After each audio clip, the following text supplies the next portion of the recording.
Hello दोस्तों, स्वागत है आपका आपके अपने यूट्यूब चैनल अभिज्ञानपुर में। आज आपको जो रेलवे ग्रुप डी के लिए जो आपका स्पेशल चल रहा है, ठीक है, ऑब्जेक्टिव की क्लास, उसमें हम आपको अगला चैप्टर बता रहे हैं और इसमें छोटे छोटे चैप्टर हैं, ठीक ना। तो सबसे पहले हम आपको बता रहे हैं उपग्रहों की गति, उपग्रहों की गति और पलायन वेग के बारे में बता दे रहे हैं कुछ क्वेश्चन, ठीक है ना। और इनसे क्वेश्चन पूछता है और अक्सर करके आप देखे होंगे पलायन वेग पूछा जाता है, ठीक ना। तो आते हैं सबसे पहले क्वेश्चन पर और देखते हैं पहला क्वेश्चन आपका क्या कहता है, ठीक है। आइए देखिए, क्वेश्चन कर रहा है, जब एक उपग्रह पृथ्वी के चारों ओर 40,000 किलोमीटर त्रिज्या के ग्रह पथ में घूमता है तो गुरुत्वाकर्षण बल द्वारा किया गया कार्य क्या होगा। अब बताइए, अगर पृथ्वी के चारों ओर इसका कोई एक उपग्रह है जो घूम रहा है, तो ये बताइए 21 पथ में घूम रहा है, तो देखा जाए तो गोलाकार या अंडाकार आप कह सकते हैं घूम रहा है ना, अंडाकार भी आप कह सकते हैं। तो ये बताइए, जब गोलाकार या अंडाकार पथ पर घूम रहा है तो इसमें क्या नहीं है, विस्थापन नहीं है। और जब विस्थापन नहीं है तो आपको पता है कि कार्य बराबर होता है बल गुणे विस्थापन, होता है कि नहीं होता है। तो जब बल गुणे विस्थापन, तो विस्थापन नहीं है अर्थात शून्य है। क्या है? शून्य है। तो जब विस्थापन का मान शून्य रखेंगे तो क्या हो जाएगा, कार्य भी अपना कितना आएगा, शून्य आएगा। भाई कितना आएगा, शून्य आएगा। यानी पृथ्वी के चारों ओर जब कोई उपग्रह गति कर रहा है या सूर्य के चारों ओर अगर पृथ्वी की गति पूछता है तो गोलाकार पथ में गति कर रहा है, अंडाकार पथ में अगर गति कर रहा है तो इसका मतलब हुआ विस्थापन शून्य हुआ। जब विस्थापन शून्य हुआ तो किया गया कार्य शून्य होगा।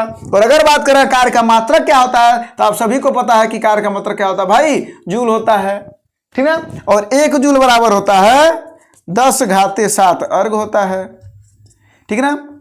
अच्छा, आप कहेंगे ऊर्जा का मात्रक होता है, तो ऊर्जा और कार्य का मात्रक दोनों का जूल होता है, ठीक ना। या आप ये कह सकते हैं इसका मात्रक न्यूटन इंटू मीटर भी होता है, ठीक है। किसका, कार्य का मात्रक। और कार्य की अगर बात करें कैसी राशि है, तो कार्य एक अदिश राशि है। तो ये सब चीजें हो गया, ठीक है ना भाई। अब चलते हैं अगले क्वेश्चन पर और देखते हैं, और ये सब इंपॉर्टेंट क्वेश्चन है और सब आपके परीक्षाओं में कहीं न कहीं पूछे जाते हैं। तो जब अभी उपग्रह गति करेगा गोलाकार या अंडाकार पथ पर तो क्या होगा, विस्थापन होगा नहीं। जब विस्थापन होगा नहीं तो किया गया कार्य क्या होगा, शून्य होगा, क्योंकि विस्थापन शून्य हो जाएगा, ठीक ना। अगला क्वेश्चन है, देखिए करा, पृथ्वी की सतह पर पलायन वेग बताओ भाई।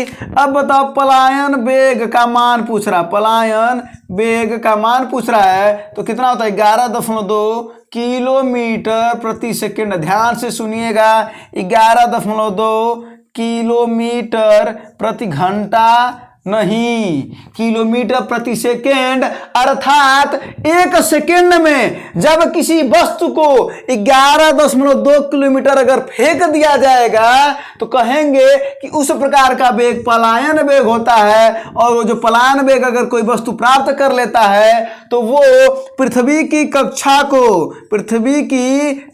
को क्या करता है, छोड़ के चला जाता है। या आप कह सकते हैं कि गुरुत्वाकर्षण से वो मुक्त हो जाता है, यानी पृथ्वी उसे खींच नहीं पाता अपनी तरफ, ठीक है ना। तो याद रखिएगा, अगर क्वेश्चन कर दे कि पलायन वेग क्या होता है, तो वह वेग जिसके कारण कि अगर किसी वस्तु को वेग दे दिया जाए तो वो पृथ्वी की कक्षा से बाहर चली जाए, इस प्रकार के वेग को हम कहते हैं पलायन वेग। मान कभी पूछेगा पलायन वेग का मान बताओ कितना होगा, तो होगा 11.2 किलोमीटर प्रति सेकेंड, न कि किलोमीटर प्रति घंटा नहीं, प्रति सेकेंड। अर्थात 1 सेकेंड में 11.2 किलोमीटर, ठीक है। ये पलायन वेग के बारे में क्वेश्चन हो गया और यही आता है और ये कई बार पूछा है, ठीक है। अगले क्वेश्चन को देखते हैं, और अगला क्वेश्चन क्या है। अच्छा, इसका आंसर तो हमने दिया ही नहीं, इसका आंसर। अच्छा, इसके पहले वाले का भी आंसर है 0 जूल, तो वो तो आपका हो गया 0 जूल इसके पहले वाले का। और इसका आंसर क्या होगा भाई, होगा ऑप्शन नंबर बी, ठीक है, 11.2 किलोमीटर प्रति सेकेंड। अगला देखते हैं, कह रहा है ग्रहों की गति से कौन संबंधित है, कौन सा कथन सत्य है। तो सबसे पहले हम आपको बता दें कि ग्रहों की गति, ये कई बार क्वेश्चन पूछा है कि ग्रहों की गति का नियम किसने दिया है, तो किसने दिया है, केपलर भाई साहब ने दिया है। किसने दिया है, केपलर भाई साहब ने दिया है। इन्होंने 3 नियम दिया है, आपको हम थियरी में बता चुके हैं, हम पहला इनका नियम बता रहे हैं। ये बताइए, कहता है कि जो ग्रह होता है वो किस मार्ग पर दीर्घवृत्ताकार कक्षा में गति कर रहा होता है और सूर्य मुख्य फोकस पर होता है। सूर्य क्या होता है, मुख्य फोकस। और दीर्घवृत्ताकार को कहीं कहीं अंडाकार लिखा रहता है, ठीक ना। तो ये दीर्घवृत्ताकार कक्षा पर गति कर रहा होता है और सूर्य उसमें फोकस पर होता है। तो जरा देखिए इसमें कौन सा ऑप्शन है, तो इसमें है देखिए पहला वाला ऑप्शन कह रहा है कि एक ग्रह की कक्षा दो केंद्र बिंदु में से एक में से सूर्य के साथ अंडाकार पथ में है, वही दीर्घवृत्ताकार पथ में है, ठीक है ना। तो ये हो गया आपका ग्रहों। और याद रखिएगा कि ग्रहों की गति का नियम अगर किसने दिया है तो किसने दिया है, केपलर ने। और ग्रहों की गति के नियम को हमने आपको अच्छे से समझाया है। आप जाइए थियोरी वाला क्लास देखिएगा, लिंक डिस्क्रिप्शन में हम दे देंगे। थियोरी वाला क्लास में आप समझ में आएगा आपको कि इसकी जो ग्रहों की गति है वो कैसे क्या होती है, ठीक ना। उसमें पूरा नियम बताया गया। इसमें हमें क्वेश्चन कराना है ना, जल्दी जल्दी आइए क्वेश्चन करते हैं। अगले क्वेश्चन, हाँ अब देखिए, अब अगला जो क्वेश्चन है वो आ गया पदार्थ के गुण से। पदार्थ का गुण, जो अगला चैप्टर है आपका पदार्थ का गुण, और इसी में हम कह सकते हैं प्रत्यास्थता। तो प्रत्यास्थता क्या होती है, अभी हम आपको क्वेश्चन आता जा रहा बताते जा रहा, उसमें हम बताएं प्रत्यास्थता क्या होती है, ठीक ना। किसी वस्तु को दबाया जाए और वो बताया थियरी वाली क्लास में, किसी वस्तु को दबाया जाए और बल हटाने पर क्या होता है, पुनः वो अपनी स्थिति में आ जाए, तो कह सकते हैं कि उस वस्तु में प्रत्यास्थता का गुण है, ठीक है। तो आओ क्वेश्चन देखते हैं। आकार में बदलाव के कारण शरीर द्वारा प्राप्त ऊर्जा को क्या कहा जाता है। देखिए जब आकार में बदला, जैसे ठंड में आकार में परिवर्तन हो जाता है, ठंड लगती है ना, तो जब ठंड लगती है तो हमारे शरीर में एक आकार में परिवर्तन हो जाता है, या हम डरते हैं तो हमारे शरीर के आकार में परिवर्तन हो जाता है। तो जब हमारे शरीर के आकार में परिवर्तन हो जाता है तो जो आकार में परिवर्तन होता है कहा जाता है हमारे अंदर एक स्थितिज ऊर्जा डेवलप हो जाती है, एक स्थितिज ऊर्जा आ जाती है। जो कौन सी ऊर्जा, प्रत्यास्थ स्थितिज ऊर्जा। क्योंकि हम अपने शरीर को प्रत्यास्थ क्यों, क्योंकि प्रत्यास्थता का गुण है हमारे अंदर। फिर अगर ठंडी जब बंद हो जाएगी तो फिर हम अपने नॉर्मल शेप में आ जाएंगे, अदरवाइज फिर ऐसे हो जाएंगे ना। तो उसी को कहा जाता है प्रत्यास्थता। और इसमें स्थितिज ऊर्जा तो संचित होगी ही होगी, अर्थात प्रत्यास्थ स्थितिज ऊर्जा। तो क्वेश्चन क्या करेगा कि आकार में बदलाव के कारण शरीर द्वारा प्राप्त ऊर्जा को क्या कहा जाता है, तो भाई साहब प्रत्यास्थ स्थितिज ऊर्जा कहा जाता है। और आपको बता दें कि प्रत्यास्थ स्थितिज ऊर्जा क्या होती है, ऑप्शन नंबर बी, ठीक ना। चलिए अगले क्वेश्चन को देखते हैं और देखते हैं अगला क्वेश्चन आपका क्या कहता है। कह रहा है जब एक काइल स्प्रिंग को कंप्रेस करते हैं, कंप्रेस माने दबाते हैं, किसी स्प्रिंग को अगर हम दबाते हैं, कंप्रेस करते हैं, तो कह रहा है आप उस पर काम करते हैं, बिल्कुल काम करते हैं। हम नहीं कर रहे हैं तो कर कौन रहा है, अगर हम काइल स्प्रिंग को दबा रहे हैं तो हम कर रहे हैं काम। तो कह रहा है प्रत्यास्थ स्थितिज ऊर्जा क्या होगी। अब आप बताओ, हमने आपको पहले भी बता दिया था कि जो स्प्रिंग में कौन सी ऊर्जा संचित होती है, स्थितिज ऊर्जा संचित होती है। तो जब हम स्प्रिंग को क्या कर रहे हैं, कंप्रेस कर रहे हैं, दबा रहे हैं, तो स्थितिज ऊर्जा क्या हो रही है, वो जितने अपनी स्थिति को प्राप्त कर रही है। कहा जाता है ना, किसी वस्तु की आकार और स्थिति के कारण जो ऊर्जा संचित होती है, एक विशेष स्थिति के कारण जो ऊर्जा उसमें संचित होती है वो स्थितिज ऊर्जा कहलाती है। उसी को हम कहते हैं स्थिति। और गति के कारण जो ऊर्जा उत्पन्न होती है वो गतिज ऊर्जा कहलाती है। तो क्या हो जाएगा भाई, जब हम उसको स्प्रिंग को दबाएंगे तो दब करके रुकने लगेगा ना, तो जब रुकेगा तो स्थितिज ऊर्जा बताइए बढ़ेगी कि नहीं बढ़ेगी, क्योंकि स्थितिज ऊर्जा संचित हो रहा है उसमें स्प्रिंग में। तो स्थितिज ऊर्जा क्या होगी भाई, बढ़ेगी। तो स्थितिज ऊर्जा क्या होगी, बढ़ेगी। और गतिज ऊर्जा अगर पूछता तो आप क्या कहते घटेगी, ठीक ना। तो इसका उत्तर हो जाएगा ऑप्शन नंबर सी। अगला है करा सीजीएस प्रणाली में विकृति की इकाई बताओ भाई। विकृति, देखिए अब विकृति बात करें तो विकृति 3 प्रकार की होती है। एक होता है अनुदैर्ध्य विकृति, एक होता है आयतन में विकृति, और एक होता है क्षेत्रफल में विकृति। स्वरूप बदल दिया जाए उसका। अब अनुदैर्ध्य विकृति क्या होता है, डेल्टा एल बटे एल। डेल्टा एल क्या है, लंबाई में परिवर्तन। क्या है भाई, लंबाई में परिवर्तन, चाहे वृद्धि हो जाए चाहे कमी हो जाए। अब बटे ये क्या है, प्रारंभिक लंबाई। वैसे ये क्या हो जाएगा, आयतन। आयतन को लिखते हैं भी, तो डेल्टा भी बटे भी, और इसको हम लिख देंगे डेल्टा ए बटा ए। और ये क्या हो जाएगा, आयतन में परिवर्तन। बहुत बढ़िया, क्या, आयतन में परिवर्तन। और ये क्या होगा बताओ, भी क्या होगा, ये होगा प्रारंभिक आयतन। और अगर बात करें तो क्या हो जाएगा, क्षेत्रफल में परिवर्तन। आप वृद्धि कर सकते हो चाहे कमी कर सकते हो, तो प्रारंभिक क्षेत्रफल। अब जरा सा बताओ तुम लोग ई कि अगर अनुदैर्ध्य बराबर होता है, लंबाई में परिवर्तन बटे प्रारंभिक लंबाई, तो लंबाइया में मान लेते हैं 5 मीटर से 7 मीटर हो गया। अगर 5 मीटर से 7 मीटर हो गया तो पहले तो 5 था, अब हो गया 7। परिवर्तन कितने का हुआ? परिवर्तन कितने का हुआ? 2 क्या मीटर का। अब पहले कितना था? 5 क्या मीटर। मीटर से मीटर कट जाएगा, मात्रक भी कटता है, तो मीटर से मीटर कट जाएगा, तो मात्रक क्या आया? अरे बकलोल कुछ नहीं आया। ठीक है, तो मात्रक कुछ नहीं हुआ, तो उत्तर क्या होगा? मात्रक नहीं होता है। मात्रक इसका नहीं होता है।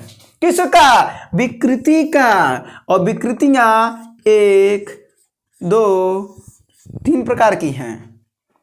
चाहे हम कहें लंबाई में अनुदैर्ध्य विकृति, या कहें आयतन में विकृति, या कहें क्षेत्रीय विकृति यानी क्षेत्रफल में विकृति। ठीक ना? तो देखिए आयतन में भी अगर यहां पर रखेंगे हम, तो दोनों जो मात्रक आएगा, मात्रक से मात्रक कट जाएगा, यहां पर भी कट जाएगा, है ना? यहां पर मीटर क्यूब से कट जाएगा, कोई मात्रक नहीं। मीटर स्क्वायर से कट जाएगा, कोई मात्रक नहीं। तो भाई साहब विकृति की कोई मात्रक नहीं होती है। तो याद रखे रहिएगा, एकदम याद रखे रहिएगा, आपको बता दिया गया है। तो कह रहा है सीजीएस प्रणाली में विकृति की मात्रक बताओ, तो सीधा सीधा मारेंगे कि कोई इकाई नहीं होती है। Option number C. ठीक है, कोई इकाई नहीं होती विकृति की, याद रखे रहिएगा क्वेश्चन। और यहां पर अगर अच्छा देखिए मिटा दिए, अगर ये बताइए, अगर फार्मूला यहां पर अगर क्वेश्चन कर देता कि बताओ क्षेत्रफल में परिवर्तन इतना, प्रारंभिक क्षेत्रफल इतना, तो बताओ क्षेत्रफल में विकृति कितनी है, फार्मूले से आप रख लेते हैं, तो रख लीजिएगा। ठीक ना? हाँ, वो रखना आपका काम है। ठीक है, चलते हैं और अगला क्वेश्चन देखते हैं। और अगले क्वेश्चन क्या है? अगला क्वेश्चन करा बिना भंजन। अच्छा, भंजन शब्द बड़ा खतरनाक है, शब्द बड़ा खतरनाक है। ब्रेकिंग इसको बोलते हैं, क्या? ब्रेकिंग। बड़ा अजीब बात है ना। अगर कभी कभी इस समय देखते होंगे ना, चुनाव आने वाला है, तो क्या हो रहा है? Breaking news. अगर उसको हिंदी बोला जाए तो कौन सा? भंजन समाचार। कौन सा समाचार? भंजन। अगर कभी ऐसे आ जाए लोगो लग करके कि भंजन समाचार में आपका स्वागत है, नहीं, ब्रेकिंग न्यूज में आपका स्वागत है। तो कभी कभी कितना खतरनाक हो जाता है, और इंग्लिश कभी कभी इजी हो जाता है हिंदी से, है ना? चलिए, तो कह रहा है भंजन। आइए, कह रहा बिना भंजन के पदार्थ की विकृति होने की योग्यता को क्या कहते हैं? तो भाई साहब जानते हैं क्या कहते हैं? सुघट्य। क्या कहते हैं? सुघट्य। अब ये क्या हुआ? इसको कहते हैं प्लास्टिसिटी। क्या कहते हैं भाई? प्लास्टिसिटी। और एक होता है प्रत्यास्थपन। अब देखिए इन दोनों में अंतर क्या है? सुघट्य में और प्रत्यास्थ में अंतर क्या है? अगर किसी वस्तु को हमने दबाया, क्या किया? दबाया। किसने? हमने दबाया। चलो आप दबाना चाहते हो, आप दबाओ। अगर किसी वस्तु को आपने दबाया और वो दब करके अपने पुनः उस शेप में न आए, उस शेप में न आए, और वो दब जाए, लेकिन उसको हम कहते हैं सुघट्य अर्थात प्लास्टिसिटी। लेकिन वहीं एक गेंद को, गधे को दबाया जाए अगर, और उसको जब हम दबाते हैं और जब छोड़ते हैं, तो फिर गेंद क्या हो जाता है? जो दबने वाला गेंद होता है। और एक होता है जो नहीं दबता, उसको हम कहते हैं दृढ़ पिंड, ढीठ होता है वो। क्या होता है? दृढ़। तो 3 तरीके के होते हैं। एक दबा नहीं करेगा, दबा नहीं करेगा हो, एक दबा नहीं करेगा, और एक जब दबेगा वो पुनः अपने शेप में आ जाएगा, अपनी साइज में आ जाएगा, अपनी स्थिति में आ जाएगा, अपनी विकृति को प्राप्त कर लेगा, उससे हम कहते हैं प्रत्यास्थपन। और एक जब हम दबाएंगे उसे तो वह पुनः अपने शेप में नहीं आएगा, उसे हम कहते हैं सुघट्य पदार्थ है ये। ठीक ना? अब जैसे मान लेते हैं मिट्टी का, अगर हम मिट्टी का समझ लीजिए लड्डू बनाए, अब उसको हम दबाएं तो पुनः अपने, जब उसको दबा देंगे तो दब जाएगा, तो पुनः अपने शेप में तो आएगा नहीं, थोड़ी गीली मिट्टी रहे तो आएगा नहीं, उसी को हम कहेंगे सुघट्य। ठीक ना? और एक गेंद जो दबने वाला गेंद होता है, उसको अगर हम दबा करके फिर छोड़ दें, जिसे आप टेनिस बॉल कहते हैं, उसे दबा के छोड़ दें तो पुनः क्या हो जाएगा? वो अपने पुनः अपने शेप में आया, तो उसे कहते हैं प्रत्यास्थपन। और एक लोहे की गेंद, और लोहे की गेंद को अगर हम दबाए तो दबावे नहीं करेगा, उसे कहते हैं दृढ़ पिंड। तो ये हो गया आपका कुछ गुण। तो क्वेश्चन क्या था, क्वेश्चन का था बिना भंजन के पदार्थ की विकृति होने की योग्यता कहलाती है। वही भंजन माने ब्रेकिंग, माने पुनः अपने वापस शेप में न आए, उसी को कह रहा है वो। तो वही है प्लास्टिसिटी, सुघट्ट। Option number C, option number C इसका है, ठीक है ना। चलते हैं और अगले क्वेश्चन को देखते हैं। तो आपको तीनों हमने बता दिया है, ठीक है। और अगला क्वेश्चन देखते हैं क्या है आपका। क्वेश्चन कह रहा है पूर्णतः प्रत्यास्थ वस्तुओं का प्रत्यास्थपन गुणांक कितना होता है। तो देखिए प्रत्यास्थपन गुणांक की बात कर रहा है, किसकी बात कर रहा है, गुणांक। और इसे कहते हैं ई, और जो ई होता है ये 0 से बड़ा और 1 से बराबर माना जाता है, प्रत्यास्थपन गुणांक। अब देखते हैं यहां पर 3 कंडीशन। अगर ई 0 हो गया, ई क्या हो जाए, 1 0 से बड़ा और 1 से छोटा हो जाए, पहला कंडीशन। इसको थोड़ा इधर लिखते हैं, ई बराबर 0 पहला कंडीशन, ये दूसरा कंडीशन, और तीसरा कंडीशन ई का मान 1 हो जाए। ये 3 कंडीशन है, ठीक ना। तो कहा जाता है कि प्रत्यास्थपन गुणांक ई होता है। और क्वेश्चन ही आपका क्या था कि पूर्णतः प्रत्यास्थ वस्तुओं का प्रत्यास्थपन गुणांक कितना होता है। अब देखिए ये है पूर्णतः अप्रत्यास्थ, ये पूर्णतः अप्रत्यास्थ है, और ये पूर्णतः प्रत्यास्थ है, पूर्णतः अप्रत्यास्थ, और ये है पूर्णतः प्रत्यास्थ। अब ध्यान से समझिएगा, ठीक ना। क्वेश्चन क्या है, और इसी को हम आपका कह सकते हो कि वास्तविक, और ये संघट्ट है, आगे संघट्ट लगा दीजिए, वास्तविक कह सकते हैं, यानी वास्तविक पूर्णतः अप्रत्यास्थ, ठीक है। अब क्वेश्चन क्या था आपका कि प्रत्यास्थपन गुणांक अर्थात पूर्णतः प्रत्यास्थ, पूर्णतः प्रत्यास्थ, तो ई बराबर क्या होना चाहिए, 1 होना चाहिए। ऑप्शन नंबर सी इस प्रश्न का। और यहां पर आपको 3 प्रश्न हैं। अगर कह देता कि ई बताइए पूर्णतः अप्रत्यास्थ संघट्ट का प्रत्यास्थपन गुणांक कितना होना चाहिए, तो आप कहते ई बराबर 0 होना चाहिए। अगर कहता कि वास्तविक पूर्णतः अप्रत्यास्थ संघट्ट का प्रत्यास्थपन गुणांक या ई कितना होना चाहिए, तो आप कहते 0 और 1 के बीच में होना चाहिए। अगर क्वेश्चन ये किया जो कि किया है कि पूर्णतः प्रत्यास्थ संघट्ट पदार्थों का प्रत्यास्थपन गुणांक कितना होना चाहिए, तो आप कहेंगे ई बराबर 1 होना चाहिए, यानी प्रत्यास्थपन गुणांक 1 होना चाहिए। तो इसका उत्तर होगा 1 पूर्णतः प्रत्यास्थ का, ठीक ना। चलते हैं अब अगला देखते हैं। अगला चैप्टर है, छोटे छोटे चैप्टर हैं ये, इसको नोट कर लीजिएगा, ठीक है। अब छोटे छोटे चैप्टर है, तो एक पृष्ठ तनाव है, तो इसके भी कुछ है क्वेश्चन है, 2 से 3 क्वेश्चन है, और वही लास्ट है आपका, ठीक है। कहते हैं मंजिल मिल ही जाएगा भटके हुए ही सही, मंजिल मिल ही जाएगा भटके हुए ही सही, गुमराह तो वो है जो घर से निकला ही नहीं। और आप सभी तो घर से निकल चुके हैं, मेहनत करते रहिए, सफलता जरूर एक न एक दिन मिलेगी। कहा जाता है सफलता एक दिन में नहीं मिलती है, लेकिन एक न एक दिन जरूर मिलती है, ठीक है। तो आपको भी मिलेगी। अब आते हैं पृष्ठ तनाव पर, और कहता 2 से 3 क्वेश्चन है। पहला कह रहा है एक ब्लॉटिंग पेपर स्याही कैसे सोखता है, अर्थात एक सोखने वाला वो कैसे किस तरीके से सोखता है। तो आइए बताइए आप कितने ऐसे लोग हो जिसने लालटेन के तले पढ़ाई करी है या दीपक के तले पढ़ाई करी है। तो उसमें देखते होंगे एक बाती डाली जाती है, बत्ती, तो वो बत्ती क्या करती है, तेल को सोख करके ऊपर सिरे पर पहुंचाती है, जहां से जब हम जला देते हैं तो वो जलता है, बिल्कुल जलता है।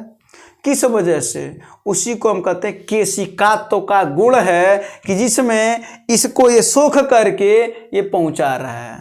तो उस बत्ती में कौन सा गुण हुआ? केशिकात्व का गुण। तो वही कह रहा है कि एक ब्लॉटिंग पेपर से आई कैसे सोखता है?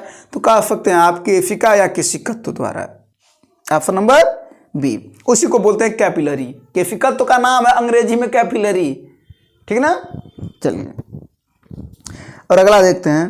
कह रहा है एक द्रव की बूंद संयोजित होती है क्योंकि इसके कणों का आकर्षण इसके संभव क्षेत्रफल न्यूनतम करता है। इस परिघटना को क्या कहा जाता है? तो जो बारिश की जो बूंदें होती हैं उसमें कौन सा गुण होता है? आप सभी को पता होगा, पृष्ठ तनाव का गुण होता है, जिसके वजह से वो संभाव क्षेत्रफल जो उसका होता है वो न्यूनतम होता है। क्यों? क्योंकि उसमें जो गुण है वो सरफेस टेंशन का गुण है, पृष्ठ तनाव का गुण है। तो याद रखे रहिएगा कि बारिश की बूंदें, कई बार क्वेश्चन पूछा जाता है, बारिश की बूंदें गोलाकार होती हैं, रीजन क्या है? तो आप क्या बोलोगे? पृष्ठ तनाव रीजन है। ठीक है, चलिए तो इसका ऑप्शन होगा ए। अगला क्वेश्चन है, करा जल की गिरती हुई बूंद किस गुण धर्म के कारण गोलाकार होती? लीजिए अभी को बता है, आप बताइए कमेंट में, इसका उत्तर आप बता दीजिए कमेंट में, एकदम छाप दीजिए। लास्ट क्वेश्चन में छाप दीजिए सभी लोग कमेंट बॉक्स में इसका आंसर छापिए। ठीक ना? तो इसका आंसर आप बताइएगा। ठीक है दोस्तों, अब हम बताएंगे आपको इसके आगे द्रवों का प्रवाह या जो आर्किमिडीज का सिद्धांत है, द्रवों को जो तैरने का नियम है, हम कैसे तैरते हैं, इन सब का क्वेश्चन आगे आपको कराए जाएंगे। ठीक है दोस्तों, क्लास को लाइक कर दीजिएगा, शेयर कर दीजिएगा अपने दोस्तों के पास, सब्सक्राइब अभी भी नहीं किए हैं तो कर दीजिएगा, करा भी दीजिएगा। चलते हैं दोस्तों, धन्यवाद, जय हिंद।